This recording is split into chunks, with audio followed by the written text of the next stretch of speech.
Hi friends, welcome back to my channel. ఈరోజు topic వచ్చేసి మే 30 current affairs video. So ఎవరైనా మన ఛానల్ని కొత్తగా చూస్తున్నట్లయితే ప్లీజ్ సబ్స్క్రైబ్ చేయండి అండ్ ఎవరికైనా యూస్ఫుల్ అవుతుందంటే షేర్ చేయండి.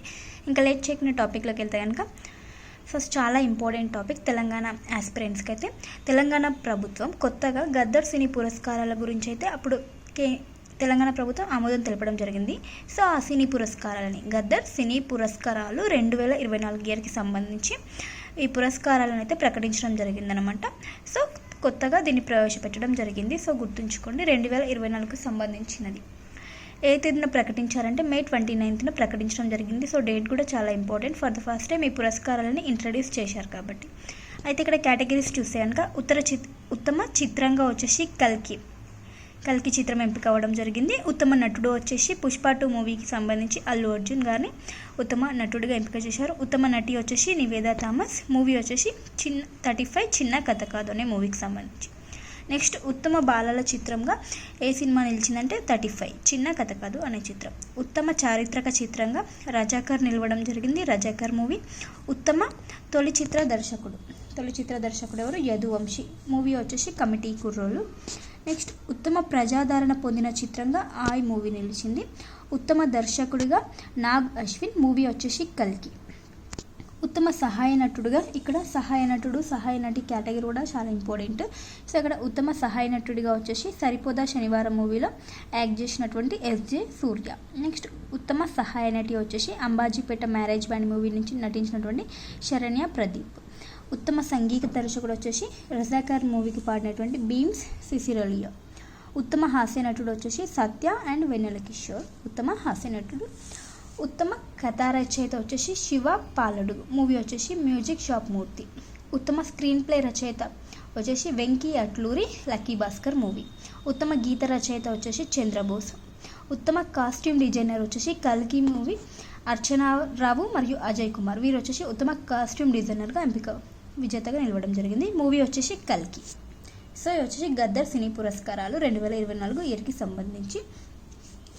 నెక్స్ట్ కరెంట్ అఫైర్ వచ్చేసి ట్రంప్ అధ్యక్షుడికి అమెరికా అధ్యక్షుడు డొనాల్డ్ ట్రంప్కి సలహాదారుడుగా ఉన్నటువంటి ఎలాన్ మస్క్ వచ్చేసి ఆ పదవి నుండి నిష్క్రమించడం జరిగిందనమాట.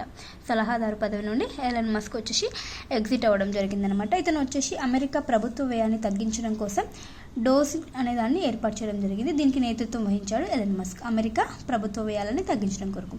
సో ఇప్పుడు వచ్చేసి ఆ పదవి నుండి వైదొలుగుతున్నట్లు ఎలాన్ మస్క్ తెలపడం జరిగింది సలహాదారు పదవి నుండి. నెక్స్ట్ వచ్చేసి సుప్రీంకోర్టుకి కొత్త జడ్జీల నియామకానికి కేంద్రం ఆమోదం తెలపడం జరిగింది. టోటల్గా 3 కొత్త జడ్జీలను అయితే సుప్రీంకోర్టుకు నియమించడం జరిగిందనమాట. వాళ్ళ పేర్లు చూసానుగా కర్ణాటక చీఫ్ జస్టిస్ అయినటువంటి జస్టిస్ ఎన్వి అంజారియాని. నెక్స్ట్ గౌహతి చీఫ్ జస్టిస్ అయినటువంటి justice Vijay Bishnoi. Next Bombay chief justice అయినటువంటి జస్టిస్ అతుల్ ఎస్ చందూర్కర్. వీరిని సుప్రీంకోర్టుకి కొత్త జడ్జీలుగా నియమించడం జరిగింది. సో కేంద్రం కూడా ఆమోదం తెలపడం జరిగిందనమాట. ఈ విషయాన్ని కేంద్ర న్యాయశాఖ మంత్రి అయినటువంటి అర్జున్ రామ్ మేఘ్వాల్ గారు ఎక్స్లో పోస్ట్ చేయడం జరిగింది. సో ఇక్కడ జస్టిస్ బిఆర్ గవాయి ఇప్పుడు ప్రధాన న్యాయమూర్తిగా ఉన్నటువంటి భారతదేశం యొక్క ప్రధాన న్యాయమూర్తిగా ఉన్నటువంటి జస్టిస్ బిఆర్ గవాయి త్వరలోనే వీరితో పదవి ప్రమాణ స్వీకారం అనేది చేయించడం జరుగుతుంది. సో 3 కొత్త జడ్జీలని సుప్రీంకోర్టుకి నియమించడం జరిగింది. సో దీనికి కేంద్రం కూడా ఆమోదం తెలిపింది. Justice N V Anjaria, justice Vijay Bishnoi, justice Atul S Chandurkar. Next current affair. తమిళనాడులోని చెన్నై తీరంలో ఒక అరుదైన సూక్ష్మజీవులను కనిపెట్టడం జరిగిందనమాట. కనిపెట్టడం జరిగింది. ఎక్కడ? తమిళనాడులోని కాశీమేడు సమీపంలోని చెన్నై తీరంలో ఈ సూక్ష్మజీవులను కనుగొన్నారు. సో వాటి యొక్క జాతి వచ్చేసి పెరోనస్ జాతిగా గుర్తించడం జరిగిందనమాట. ఈ పెరోనస్ జాతి సూక్ష్మజీవులు ఇప్పటికీ ప్రపంచంలో వీటి యొక్క ఉనికి కేవలం 2-3 చోట్ల మాత్రమే ఉందంటే ఇప్పుడు వచ్చేసి చెన్నై తీరం, తమిళనాడులోని చెన్నై తీరంలో కూడా వీటి యొక్క ఉనికిని గుర్తించడం జరిగింది. ఎవరు అంటే జువాలజికల్ సర్వే ఆఫ్ ఇండియాకి చెందినటువంటి శాస్త్రవేత్తలు వాళ్ళ పరిశోధనలో తెలపడం జరిగిందనమాట. ఇప్పుడు చెన్నై తీరంలో వీటిని కనుగొనడం జరిగిందనమాట. వీటిలో వచ్చేసి ఈ చెన్నై తీరంలో ఏవైతే సూక్ష్మజీవులను కనుగొన్నారో వాటిలో కొన్ని రకం. మొదటి రకం వచ్చేసి 1966 దక్షిణాఫ్రికాలో ఉందంట, అలాంటి ఒక రకం. ఇంకో రకం వచ్చేసి 2015లో కనుగొన్నటువంటి చైనా తీరంలో కూడా ఇంకో రకం ఉందంట. సో అలాంటి సూక్ష్మజీవుల యూనికి వచ్చేసి దక్షిణాఫ్రికా అండ్ చైనాలో ఉంది. ఇప్పుడు వచ్చేసి 3వ రకం వచ్చేసి మన చెన్నై తీరంలో చెన్నై తీరంలో కనుగొనడం జరిగిందనమాట. ఇవి వచ్చేసి మగజీవులు ఆడజీవులుగా ఐడెంటిఫై చేయడం జరిగిందనమాట. మగజీవులు అండ్ ఆడజీవులు. వీటి ప్రత్యేకత కూడా ఒకటి ఉంది. అదేంటంటే ఈ సూక్ష్మజీవులు వచ్చేసి సముద్రం ఆరోగ్యం దెబ్బతినకుండా కాపాడుతాయంట. సముద్ర ఆరోగ్యం దెబ్బతినకుండా కాపాడును ఈ సూక్ష్మజీవులు. సో ఇవి యూస్ఫుల్ అన్నమాట. వీటికి వచ్చేసి మరి ఈ సూక్ష్మజీవులకి ఏమని నామకరణం చేశారంటే ఈ జెడ్ఎస్ఐ పరిశోధకులు పెరోనస్ జైరాజ్పురిగా నామకరణం చేశారు. సో గుర్తుంచుకోండి, పెరోనస్ జైరాజ్పురి అంటే ఏంటంటే ఒక సూక్ష్మజీవులు, రీసెంట్గా చెన్నై తీరంలో కనుగొన్నటువంటి సూక్ష్మజీవులు. సో పెరోనస్ జైరాజ్పురి అని పేరు అయితే పెట్టారు కదా. సో ఇక్కడ జైరాజ్పురి అని పేరు ఎందుకు పెట్టారంటే మన దేశంలో ప్రముఖ నెమటాలజిస్ట్ ప్రొఫెసర్ అయినటువంటి ఎంఎస్ జైరాజ్పురి జ్ఞాపకార్థం ఈ సూక్ష్మజీవులకు ఇచ్చే పెరోనస్ జైరాజ్పురి అయితే నామకరణం అయితే చేయడం జరిగింది. పెరోనస్ వచ్చేసి జాతి, జైరాజ్పూర్ వచ్చేసి ప్రముఖ నెమటాలజిస్ట్ ప్రొఫెసర్ అయినటువంటి పేరు పెట్టడం జరిగింది. సో గుర్తుంచుకోండి. నెక్స్ట్ కరెంట్ అఫైర్ వచ్చేసి ప్రపంచంలోనే ఎత్తైన వంతెన మణిపూర్లో నిర్మించడం అయితే కంప్లీట్ అవ్వడం జరిగింది. ప్రపంచంలోనే ఎత్తైన వంతెన యొక్క నిర్మాణం కంప్లీట్ అవ్వడం జరిగింది. అది ఎక్కడ ఉందంటే మన భారతదేశంలోని మణిపూర్ రాష్ట్రంలో. సో 164 నోని బ్రిడ్జి నిర్మాణం అయితే భారతీయ రైల్వే పూర్తి చేయడం జరిగింది అనమాట. దీని యొక్క ఎత్తు ఎంత ఉందంటే 141 మీటర్లు ఉంది ఎత్తు. సో ఎత్తైన అన్నప్పుడు మనం ఎత్తు అనేది గుర్తుంచుకోవాలి, 141 మీటర్లు. సో ఇక్కడ వచ్చేసి 8 భాగాలతో ఈ వంతెన అయితే నిర్మించడం జరిగింది అనమాట. ఇందులో వచ్చేసి అత్యధిక హైట్ ఉన్న పిల్లర్స్ P3, P4 అనే స్తంభాలు అత్యధిక హైట్లో ఉన్నాయి. వాటి యొక్క హైట్ ఎంత అంటే 141 మీటర్లు. సో ఈ వంతెన వచ్చేసి జిరీబామ్ అండ్ ఇంఫాల్ వరకు అనుసంధానంగా కనెక్టివిటీ అనేది ఉందంట. దీనిలో భాగంగా ఈ వంతెన అయితే నిర్మించడం జరిగింది. ప్రపంచంలోనే ఎత్తైన వంతెన. ఏ రాష్ట్రం? మణిపూర్ రాష్ట్రం. Next current affair. తెలంగాణ కాలుష్య నియంత్రణ మండలి పొల్యూషన్ కంట్రోల్ బోర్డుకి అపిలేట్ అథారిటీ చైర్మన్గా జస్టిస్ సాంబశివరావు నాయుడుని నియమించడం జరిగింది. Retired justice Sambasivarao Naidu PCB appellate authority చైర్మన్గా నియమించడం జరిగింది. Next current affair. భారతదేశంలో మొట్టమొదటి ఏఐ ఆధారిత స్పెషల్ ఎకనామిక్ జోన్ను ఎక్కడ ఏర్పాటు చేశారు అంటే ఏర్పాటు చేయనున్నారు. ఛత్తీస్గఢ్లోని నవరాయ్పూర్లో ఈ ఏఐ ఆర్టిఫిషియల్ ఇంటెలిజెన్స్ ఆధారిత స్పెషల్ ఎకనామిక్ జోన్ను ఛత్తీస్గఢ్లోని నవరాయ్పూర్లో ఏర్పాటు చేయబోతున్నారు. టోటల్గా 1000 కోట్లతో దీన్ని అయితే ఏర్పాటు చేయడం జరుగుతుంది. నెక్స్ట్ మన భారతదేశం నుండి కాలానమక్ బియ్యాన్ని బౌద్ధ దేశాలకి ఎగుమతి చేయడం జరుగుతుంది అనమాట. కాలానమక్ బియ్యాన్ని ఏ దేశాలకి? బౌద్ధ దేశాలకి ఎగుమతి చేయడం జరుగుతుంది. సో ఇక్కడ కాలానమక్ బియ్యంలో వచ్చేసి న్యూట్రిషన్స్ అయితే వాల్యూ ఎక్కువ ఉంటుంది, పోషకాలు అనేవి ఎక్కువగా ఉండడం జరుగుతుంది ఈ కాలానమక్ బియ్యంలో. నెక్స్ట్ రీసెంట్గా వచ్చేసి లైబీరియన్ దేశానికి చెందిన ఒక నౌక కొచ్చి తీరాన్ని అయితే మునిగిపోవడం జరిగింది కదా. సో కేరళ రాష్ట్రం వచ్చేసి ఈ నౌక ఆ సముద్రంలో మునిగిపోవడం కారణంగా ఈ నౌక ప్రమాద ఘటనను రాష్ట్ర విపత్తుగా ప్రకటించడం జరిగింది. అండ్ అక్కడ మత్స్యకారులకు కూడా చేపల వేటని నిషేధించడం జరిగింది అనమాట. ఎందుకంటే ఆ లైబీరియన్ నౌకలో ఆయిల్ కంటైనర్స్, డీజిల్, పెట్రోల్ అట్లాంటి కంటైనర్స్ అండ్ హానికర కెమికల్స్ కంటైనర్స్ ఉన్నాయి కాబట్టి అవి సముద్రంలో కరిగిపోయి జీవవైవిధ్యానికి హానికరంగా ఉంటుంది. సో ఆ కారణంగా కేరళ రాష్ట్రం వచ్చేసి రాష్ట్ర విపత్తుగా ప్రకటించడం జరిగింది కొచ్చి నౌక ప్రమాద ఘటనను. సో అది ఏ దేశానికి చెందిందంటే లైబీరియన్ దేశానికి చెందిన ఒక నౌక.